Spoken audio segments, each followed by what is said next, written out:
কে আছে টাকাওয়ালা, কে আছে বড়লোক, কে দাওয়াত খাওয়ার পরে বান্ডেল দেয় তার কাছে আগে দৌড়ায়। খোঁজ নিয়ে দেখা যায় সবচেয়ে বড় দুর্নীতিবাজ, সবচেয়ে বড় সুদখোর আছে না নাই? কুরবানির সময় আসলে পরে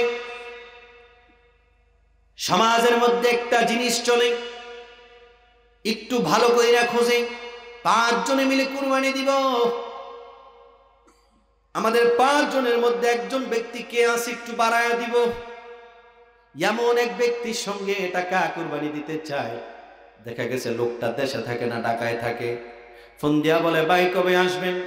আপনার জন্য বসে আছি, আপনি এসে এস্টিমেট দিবেন কত লাখ টাকা দিয়ে গরু কিনবো, তার মানে আপনার জন্য আসি বসে, আপনি আসেন, কিছু বাড়ায়া দেন, আমরা কম কম দিব।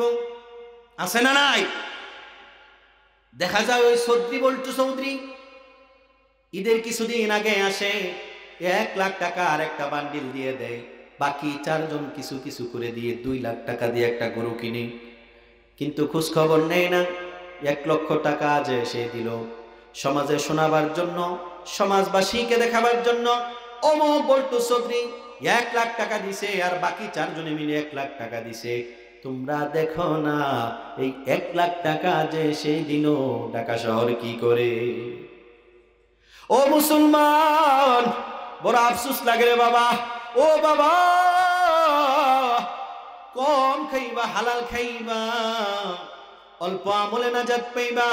এরে বাবা মনে রেখো, আল্লাহর নবী ডাক দিয়া জানায় দেয়, দিরহামুর রিবা, যে ব্যক্তি একটা দিরহাম হারাম খায়, সুদ খায়, একটা দিরহাম হারাম তার শরীরের মধ্যে রক্ত হয়, 7 পিঁড়ি পর্যন্ত কোন নামাজি জান্নাতে নেওয়ালা কোন আলেম পয়দা হয় না। নাউজুবিল্লাহ। এই হারাম খেয়ে 1 ফোঁটা রক্ত যেই দেহে হবে, এই 1 ফোঁটা রক্ত 7 পিঁড়ি পর্যন্ত দৌড়ায়, 7 বংশ পর্যন্ত কোন আল্লাহর নেককার বান্দি, আল্লাহওয়ালা মা ফাতেমার জিন্দেগি ফলো করনেওয়ালা কোন নারী জন্মায় না। এই 1 ফোঁটা রক্ত কোন ভালো মানুষ হতে দেয় না, সৎ চরিত্রের মানুষ হতে দেয় না, হালালখোর হতে দেয় না, নামাজি হতে দেয় না, পর্দানিশী হতে দেয় না। যত দূর করাপ্টেড, সন্ত্রাসী, স্মাগলার, চাঁদাবাজ, টেন্ডারবাজ, ইয়াবাখোর, বেপরদানিশী, বেহায়াপনা, পেলাল্লাপনার যত ধরনের স্টেজ আছে সব এই 1 ফোঁটা রক্ত 7 পিঁড়ি পর্যন্ত বানায়া দেয়। নাউজুবিল্লাহ। এ বাবা, তোমার কদমে 2টা হাত রেখে বলে যাই, কোরআন কারীম সামনে লইয়া বলে যাই, রে বাবা, নিজের রক্ত পানি করা 1টা পয়সা কোনো দিন জীবন থাকতে হারামের সঙ্গে মিশাইবা না। পারবা? তোমার সামর্থ্য আছে বকরি কিনার, কোনো ভয় নাই, কোনো টেনশন নাই, ওই টাকা দিয়ে তুমি আল্লাহর খুশির জন্য বকরি কিনো। তোমার সামর্থ্য আছে 7 জনের সঙ্গে মিলে গরু দেবার, তুমি 7 জনের সঙ্গে মিলে দাও। তোমার সামর্থ্য আছে একা দেওয়ার, একা দাও, কিন্তু মনে রাখো কোনো সুদখোর, কোনো ঘুষখোরের সাথে কুরবানিতে মিশো না। যদি মিশো, আল্লাহকে ভালোবাসলা না, আল্লাহর জন্য ভালোবাসলা না। আমাদের মধ্যে আছে কিনা সেই কথাটাই বলতেছেন, হুম কওমুন তাহাব্বু ফিল্লাহ, এরা হলো ওই সমস্ত ব্যক্তি যারা পরস্পরকে ভালোবাসে আল্লাহর জন্য, পরস্পরের সঙ্গে দুশমনি রাখে আল্লাহর জন্য। আল্লাহ রাসূল মানে যতক্ষণ ভালোবাসা ততক্ষণ, আল্লাহ রাসূল মানে না যতক্ষণ ভালোবাসা নেই ততক্ষণ। কথা বলেন ঠিক কিনা? এই ভালোবাসা আনতে হবে আমাদের মধ্যে, তাহলে দেখবা নিজের জীবন চলার জন্য আল্লাহ রাব্বুল আলামিনের পক্ষ থেকে মহা পুরস্কার পাবে। সুবহান। এরপরে আল্লাহর নবী বলেন, শুধু তাই নয়, মনোযোগ, এদেরকে মিম্বরে দাঁড় করায় দেওয়া হবে। কিসের মিম্বর বাবা? সবাই বলে না কিসের? এই আল্লাহর ওলি হওয়ার অবস্থা। আমরা না আল্লাহর ওলি হব? কার? আল্লাহর ওলি হইতে গেলে তো শিখতে হবে। সুবহানাল্লাহ। আমার ভাইয়েরা, গভীর মনোযোগ। এরে ভাই, আল্লাহর নবী ডাক দিয়া বলে, এদেরকে যখন ময়দানে মাহশারের মধ্যে নূরের মিম্বরের উপর দাঁড় করায় দেওয়া হবে, মিম্বর থেকেও নূর বের হবে, এদের চেহারাগুলি থেকেও নূর বের হতে থাকবে। শুধু তাই নয়, এরপরে নবীজি বলেন, লা ইয়াখাফুনা হিনা খাফান নাস ওয়া লা ইয়াহজানুনা হিনা হাজিনান নাস। فقرأ رسول الله صلى الله عليه وسلم ألا إن أولياء الله لا خوف عليهم ولا هم يحزنون الله। এরপরে নবীজি বলেন, তাদেরকে যখন নূরের মিম্বরে দাঁড় করিয়ে দেওয়া হবে, লা ইয়াখাফুনা হিনা খাফান নাস, এ মানুষ, যেই কঠিন হাসর ময়দানে আদম থেকে আমার নবী পর্যন্ত, কিয়ামত পর্যন্ত গোটা পৃথিবীর মানব জাতিরা সেই দিন আল্লাহকে ভয় পাবে। লা ইয়াখাফুনা হিনা খাফান নাস, যেদিন গোটা মানব জাতি আল্লাহকে ভয় করবে, খাফান নাস, সেদিন ওই সমস্ত মিম্বরে দাঁড়ানেওয়ালা ব্যক্তিগুলো আল্লাহকে ভয় পাবে না। সুবহানাল্লাহ। ওয়ালা ইয়াহিনা হাজিনান নাস ওয়ালা ইয়াহজানুনা হিনা হাজিনান নাস, যেই দিন গোটা আদম থেকে কিয়ামত পর্যন্ত পৃথিবীর শেষ মানুষটা কিয়ামতের দিনে চিন্তাগ্রস্ত থাকবে। কেমন চিন্তা থাকবে? এর ভাই, গভীর মনোযোগ একটু লক্ষ্য করুন। বুখারী শরীফের হাদিসের মধ্যে থেকে বলেন, আল্লাহর রাসূলের স্ত্রী হযরত আম্মা জান আয়েশা সিদ্দিকা রাদিয়াল্লাহু তাআলা আনহা বলেন, ও নবী, কিয়ামতের ময়দানে মানুষগুলো কেমন ভাবে উঠবে গো নবী? আল্লাহর নবী ডাক দিয়া জানায় দেন, আয়েশা হুফাতান আওরাতান, উলঙ্গ অবস্থায় আসবে। আল্লাহর নবীর স্ত্রী আম্মা জান আয়েশা ডাক দিয়া জানায় দেন, আলা ইয়ারা বা'দুনা বা'দা, ও আল্লাহর নবী, এই মানুষগুলো যদি উলঙ্গ হয়ে উঠে কিয়ামতের ময়দানে, আলা ইয়ারা বা'দুনা বা'দা, এরা তো পরস্পর পরস্পরকে দেখবে, তখন কি লজ্জা লাগবে না? আল্লাহর নবী ডাক দিয়া জানায় দেয়, আয়েশা, ইয়াউমুল আসির, সময়টা হবে অতি ভয়াবহ। এমন সময় হবে কেউ কাহারো দিকে নজর দেওয়ার টাইম না। সুবহানাল্লাহ। হাদিস সাক্ষী দেয়, আল্লাহর নবী বলেন, আমি যেমন কিয়ামতের মাঠটা আমার সামনে উঠে দর করানো হলো, কিয়ামতের সেই বিভীষিকা সময়, এমন একটা প্রচন্ড ভয়ঙ্কর সময় আমি নবীর সামনে তুলে ধরা হলো, আমি যেমন দেখতে লাগলাম, কাআন্নী আনজুরু মূসা মুতালাফফিফুন বিউমুদিল আরশ, আমি নবী যেমন দেখতে পাইলাম, জালিলুল কদর নবী মূসা কালিমুল্লাহ সেই কঠিন ভয়ঙ্কর সময় মুতালাফফিফুন বিউমুদিল আরশ, আল্লাহর আরশের খুঁটি ধরে ধরে চিৎকার দিয়ে দিয়ে কান্দে, আর ডাক দিয়া বলে, ওয়া ইয়াকুলু রব্বি লা আসআলুকা আল-ইয়াওমা উম্মি ওয়া লা আসআলুকা উখতি, ও মালিক, আজকের দিনে তোমার কাছে মাকে বাঁচাতে বলি না, আজকের দিনে তোমার কাছে বোনকে বাঁচাতে বলি না, লা আসআলুকা নাফসি নাফসি, আজকের দিনে আমি মুসারে বাঁচাও, মুসারে বাঁচাও। সুবহানাল্লাহ। এরপরে নবী বলেন, আমি যেমন দেখতে পাইলাম জাহান্নামকে যখন ছেড়ে দেওয়া হবে, ওয়াজিআ বিজাহান্নাম, জাহান্নামকে যখন 70,000 জাহান্নামের শিকল পরাইয়া 70,000 ফেরেশতা পিছন দিক থেকে টেনে ধরে রাখবে, জাহান্নাম যখন ভয়ঙ্কর গর্জন দিয়ে সামনে আগাবে, 70,000 নূরের ফেরেশতার হাত থেকে জাহান্নামের শিকল যখন খুলে যাবে, এমন একটা গর্জন, এমন একটা হুঙ্কার, এমন একটা ভয়াবহ পরিস্থিতি দিয়ে জাহান্নাম গর্জন দিয়ে আগাতে থাকবে, এমন একটা ভয় হবে। নবী বলেন ফাকালা জিবরিল, জিবরিল আলাইহিস সালাতু ওয়াস সালাম সেদিন আল্লাহর আরশের নিচে একটা ডাক দিয়ে বেহুশ হয়ে যাবে, বলবে রব্বি সাল্লিম, রব্বি সাল্লিম। ডাক দিয়া বলবে মালিক, আজকে আমি জিবরিল তোমার কাছে বাঁচতে চাই, তোমার কাছে বাঁচতে চাই। সুবহান। এমন ভয়ানক পরিস্থিতি হবে, সেই কথাটাই নবীজি বলেন লা ইয়াখাফুনা হিনা খাফান নাস। যারা আল্লাহর বন্ধু হতে পারবে, যারা আল্লাহর দোস্ত হতে পারবে, সেই দিন সবাই আল্লাহকে ভয় পাবে, জাহান্নামকে ভয় পাবে, কিন্তু ওই মানুষগুলির চেহারায় কোন রকম কোন প্রকার ভয় ভীতি থাকবে না। সুবহানাল্লাহ। ওয়ালা ইয়াহিনা ওয়ালা ইয়াহজানুনা হিনা হাজিনান নাস।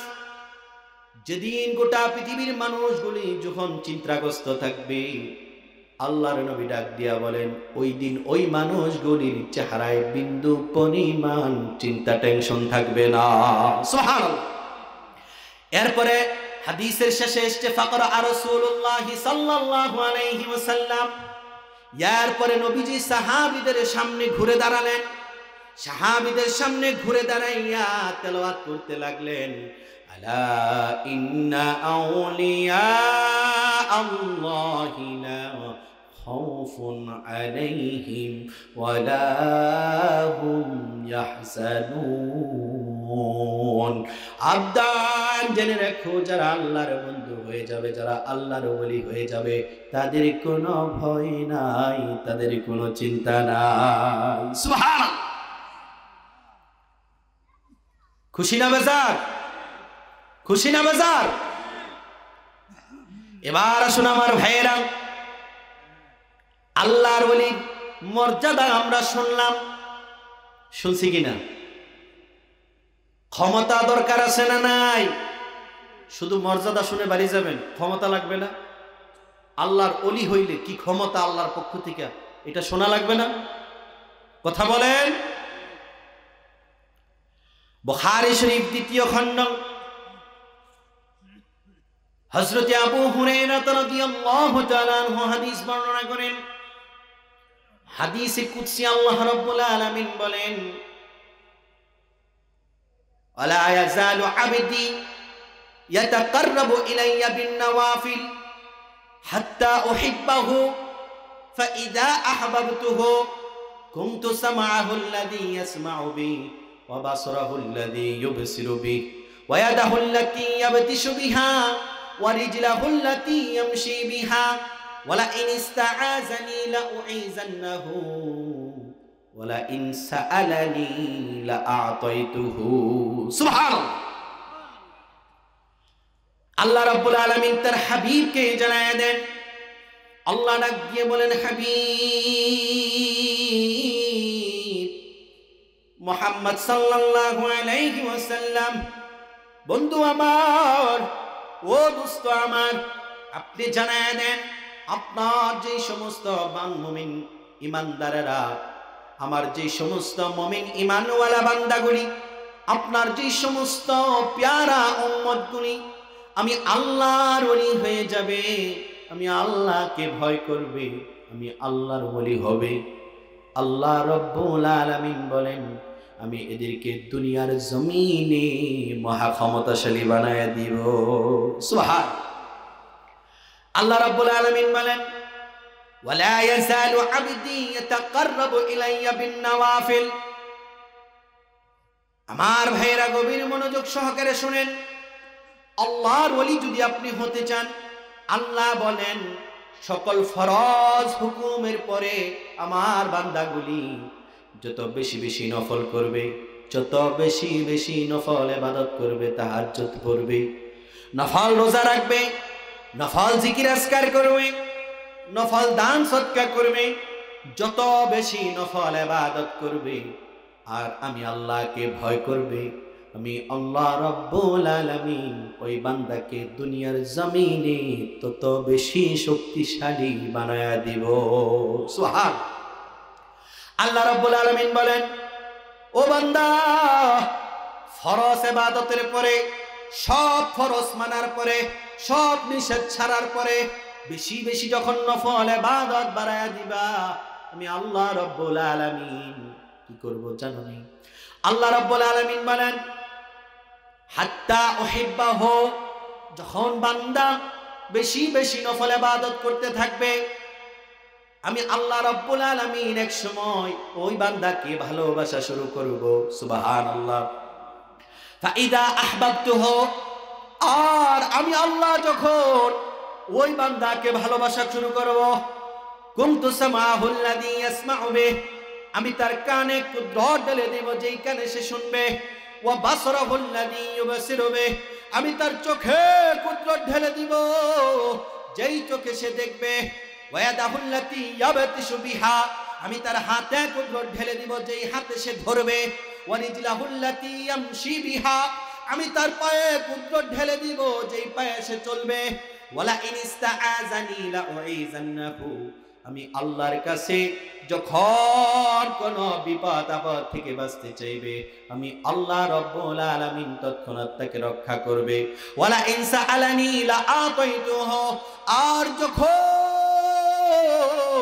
কঠিন মুসিবতের সময়, রাত্রি নিশীতে যখন মা ঘুমায়, যখন বাবা ঘুমায়, প্রাণাধিক প্রিয় স্ত্রীটাও ঘুমায়, সন্তানরাও ঘুমায়, এ মুসলমান তামাম পৃথিবীর মানুষগুলি ঘুমায়, সেই রাত্রি নিশি বেলা ওইটা নামাজের মধ্যে দাঁড়াইয়া তাহাজ্জুদ পড়ে সিজদায় গিয়ে চোখের পানিগুলো ছেড়ে ছেড়ে আমি আল্লাহর কাছে কোনো কিছু চাই, চোখের পানি নাকের ডগায় আসার আগে আগে আমি আল্লাহ রাব্বুল আলামিন তারে তা দিয়ে দেই। সুবহানাল্লাহ। খুশি না বাজার? আল্লাহর ওলি হইলে আল্লাহ কুদরতি ক্ষমতা বাড়ায় দেয়, অন্তর চক্ষু খুলে দেয়, আর যখন অন্তর চক্ষু খুলে দিবে আল্লাহর হুকুমে গায়েবের গায়েবটা আপনার সামনে প্রকাশ হয়ে যাবে, আল্লাহর মারিফতের নূর আপনি লাভ করতে পারবেন। ইবাদত করে মজা পাইবেন, নামাজ পড়ে মজা পাইবেন, রোজা রেখে মজা পাইবেন, সম্পদ থাকলে টেনশন আসবে না ভবিষ্যৎ নিয়ে, সম্পদ বিক্রি করে হজে যাইবেন। আর ইমানের নূর না থাকলে, মারিফতের মজা না থাকলে, আল্লাহর ওলি নফল ইবাদত বেশি বেশি না করলে, আল্লাহ দিলে মারিফতের নূরও দেন না, ইবাদতেও মজা লাগে না, রোজা রাখলেও মজা লাগে না, আল্লাহরে ডাকলেও শুনে না, রমজানের পরে আল্লাহর কাছে চাইলেও নিজের পরিবর্তন হয় না। কথা বলেন ঠিক কি না? এ ভাই, যদি আল্লাহর ওলি হয়ে যেতে পারো, আল্লাহর বন্ধু হয়ে যেতে পারো, তাহলে এইগুলো আল্লাহর পক্ষ থেকে আসবে। আল্লাহর দেওয়া কানে শুনবে, ভালো শুনবে, আল্লাহর দেওয়া চোখে দেখবে। সাধারণ মানুষ যা না দেখে, তুমি আর আমি আল্লাহর ওলি হলে তার চাইতে বেশি বেশি নিজের চোখে দেখব। সুবহান। পারবো তো ইনশাল্লাহ? এবার আসুন সংক্ষিপ্ততায় মূল কথাটা বলে দিই। হুজুর আসতো, আসুক নাকি? খুব মনোযোগ, ফাইনাল কথা।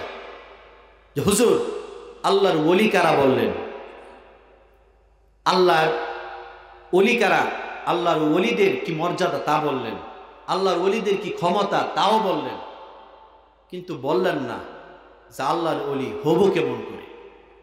কথা কোন ঠিক কিনা? জানা দরকার আছে না নাই? ঠিক তারপরে অংশের মধ্যেই আল্লাহ রাব্বুল আলামিন বলেন, আলা ইন্না আউলিয়া আল্লাহি লা খাউফুন আলাইহিম ওয়া লা হুম ইয়াহজানুন। আল্লাহ রাব্বুল আলামিন বলেন, সাবধান জেনে রেখো, যারা আল্লাহর ওলি হয়ে যায় তাদের কোনো ভয় নাই, কোনো চিন্তা নাই। এরপরে আল্লাহ রাব্বুল আলামিনকে যদি প্রশ্ন করি, ও মালিক, কেমন করে তোমার বন্ধু হব, কেমন করে তোমার ওলি হব? আল্লাহ রাব্বুল আলামিন বলেন পরের অংশের মধ্যে, আল্লাযীনা আমানু ওয়া কানু ইয়াত্তাকুন। সুবহানাল্লাহ। আল্লাহ রাব্বুল আলামিন বলেন আল্লাযীনা আমানু, শুনে রাখো ভালো করে না, যারা আমি আল্লাহর উপর ঈমান আনয়ন করেছ, আমার দোস্ত মুহাম্মদ সাল্লাল্লাহু আলাইহি ওয়াসাল্লামের উপর ঈমান আনয়ন করেছ। কোরআন কারীমের বিসমিল্লাহর বা থেকে মিনাল জিন্নাতি ওয়ান নাসের সিন পর্যন্ত বিনা প্রশ্নে বিনা দ্বিধায় আমি আল্লাহর হুকুমের সামনে মস্তকটা নত করে দিয়ে মেনে নিয়েছ, এরা হইলা ঈমানদার। কোন সুবহানাল্লাহ। আল্লাহ রাব্বুল আলামিন বলেন আল্লাযীনা আমানু, যারা ঈমানদার, যারা ওই রকম ঈমানদার, ওয়া কানু ইয়াত্তাকুন, এই রকম ঈমান আনার পরে ঈমানের সঙ্গে তাকওয়ার চাদর লাগায়া নিজেকে পরিপূর্ণ করে দেন, ওই রকম প্রত্যেক মুমিন আর তাকওয়া যারা অর্জন করে, অর্থাৎ আল্লাহকে যারা ভয় করে, তারা প্রত্যেকেই হলো আমি আল্লাহর ওলি। সুবহানাল্লাহ। তার মানে আল্লাহ বলেন আল্লাযীনা আমানু, ঈমান লাগবে, ওয়া কানু ইয়াত্তাকুন, তাকওয়া লাগবে। বলবেন হুজুর তাকওয়া কি জিনিস? খায় না মাথায় দেয়। দেখবেন জুমার দিনে মসজিদের সম্মানিত খতিব সাহেবেরা বয়ান করতেছেন তাকওয়া, আল্লাহকে ভয় করো। তাকওয়া মানে হলো আল্লাহকে ভয় করো, যাকে বলা হয় গড অ্যাওয়ারনেস, আল্লাহ ভীতি। আল্লাহকে সর্ব অবস্থায় ভয় করার নাম হলো তাকওয়া। এর ছোট একটা সংজ্ঞা আছে। তাকওয়া যদি অর্জন করতে চাও, সর্ব অবস্থায় মনে রাখতে হবে আল্লাহ রাব্বুল আলামিন আমারে দেখতেছে। সুবহানাল্লাহ।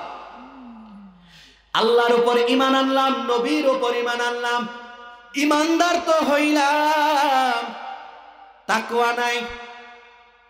যদি এই কনসেপ্টটা আমাদের মধ্যে থাকতো, আল্লাহ আমারে দেখে, সর্ব অবস্থায় দেখে, জীবনে কোনো দিন নামাজ কাজা হইতো না, জীবনে কোনো দিন সুদ খাওয়া হইতো না, জীবনে কোনো দিন অন্যায় অপরাধ করা হইতো না, জীবনে কোনো দিন মালিক রেখা গায়রুল্লাহরে মালিক বানানো হতো না।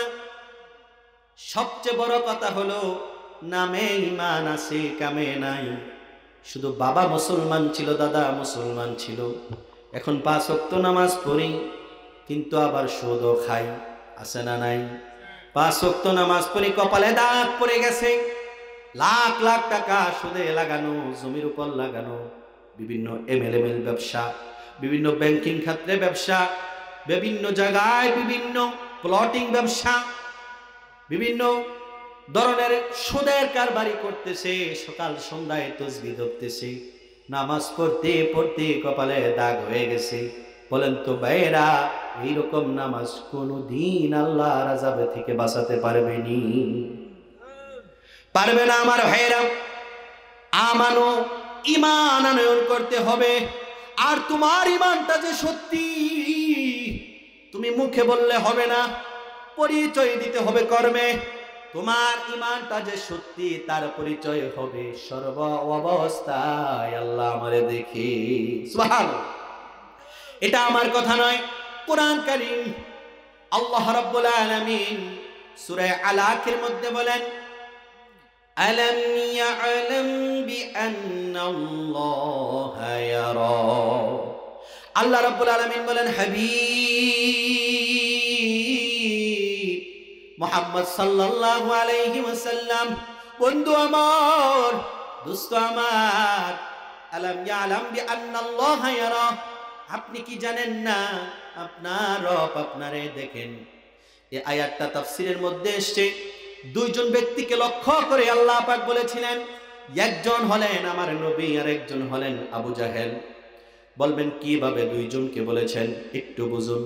তাফসীরের মধ্যে এসেছে, নবীরে ডাক দিয়া বলে, ও নবী, আলাম ইয়ালাম বিআন্নাল্লাহা ইয়ারা, আপনি কি জানেন না আমি আল্লাহ রাব্বুল আলামিন আপনাকে দেখছি? অর্থাৎ এই সূরা কোরআন কারীমের মধ্যে সর্বপ্রথম নাজিল হয়েছে হেরা গুহার মধ্যে, আলেমরা জানেন, ঠিক না? আল্লাহ রাব্বুল আলামিন বলেন, ও নবী, আলাম ইয়ালাম বিআন্নাল্লাহা ইয়ারা, আপনি কি জানেন না আমি আল্লাহ আপনাকে দেখি? অর্থাৎ আপনি যে কষ্ট করে ইসলামের দাওয়াত দেন, কালিমার দাওয়াত দেন, আমি আল্লাহর দাওয়াত দেন, মক্কার কাফেররা আপনার দাওয়াত গ্রহণ করে না।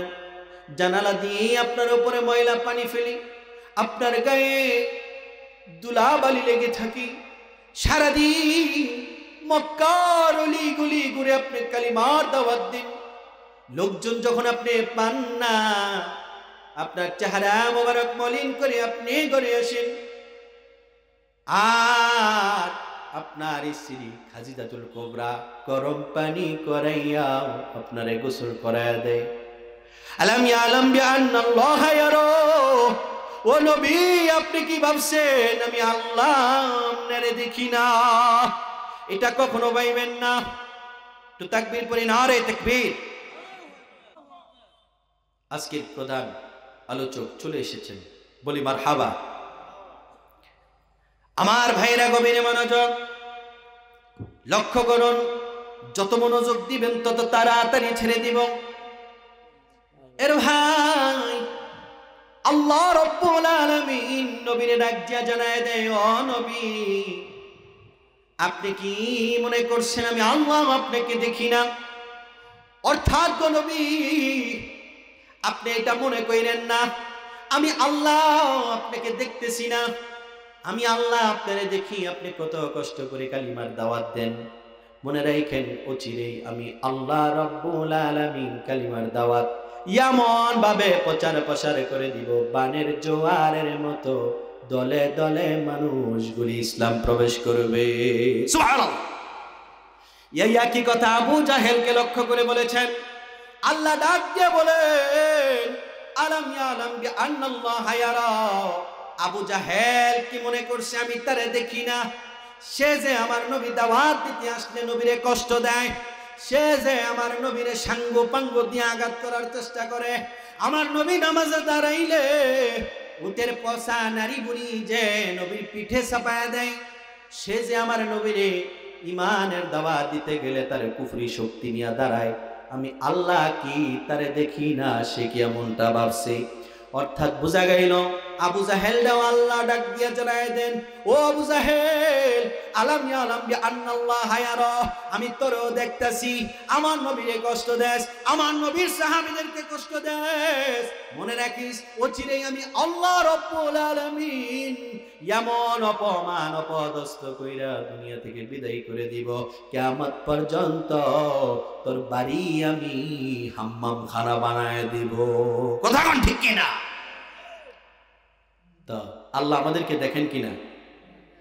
হুজুর চলে আসছেন, কোনো কথা নাই। আজকে যে কথাটুকুন বলছি, এই একটা মেসেজ দেই, ঈমান আছে, এই ঈমানের পরিচয় আল্লাযীনা আমানু ওয়া কানু ইয়াত্তাকুন। সবচেয়ে বেশি যেটা মনে করবেন বর্তমান জামানায়, সবচেয়ে বেশির থেকে বেশি যেটা গুরুত্ব দিবেন বর্তমান জামানায়, একটা খেয়াল রাখবেন, আল্লাহ আমারে দেখতেছে, আল্লাহ আমারে দেখতেছে, আল্লাহ আমারে দেখতেছে। উপায় নাই, উপায় নাই। এটাই হলো তাকওয়া। এটা যত বাড়াইবেন তত তাকওয়া বাড়বে, তত মুত্তাকি আপনি হবেন, তত আল্লাহর নৈকট্য হাসিল করবেন, তত আল্লাহর প্রিয় হবেন, তত আল্লাহর ওলি হবেন। জান্নাতে মৃত্যুতে কোনো ভয় নাই, কবরে কোনো ভয় নাই।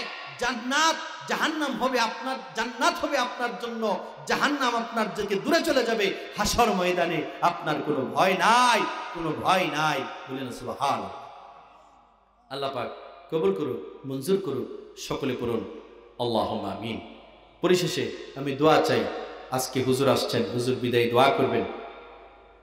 আমি আপনাদের কাছে দোয়া চাই, এই ইন্তেজামিয়া কমিটি এই মসজিদের উদ্যোগে প্রায় আজকে কয়েক বছর যাবত এই মাহফিলটা, ইসলামী মহাসম্মিলন কোরআনের মাহফিল শুরু করছে। আপনাদের সমাজের মসজিদ, আমরা বাহির থেকে আসি, নামাজ কারা পড়বে? আপনারা পড়বেন তো? যদি আপনারা পড়েন, আপনাদের এই মসজিদকে নির্মাণ করতে আপনাদেরই এগিয়ে আসতে হবে। কথা বলেন ঠিক কিনা? হ্যাঁ ঠিক কিনা? এখন দেশের যে অবস্থা, সঠিক গদিতে কেউ নাই, ওই রকম কাউকে পাবেন না।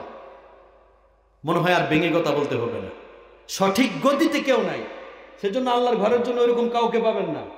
সেজন্য 10 লাঠি একের বোঝা, আপনাদেরই ঐক্যবদ্ধ হয়ে এই মসজিদটা আল্লাহর ঘর নির্মাণ করতে হবে। পারবেন তো ইনশাল্লাহ?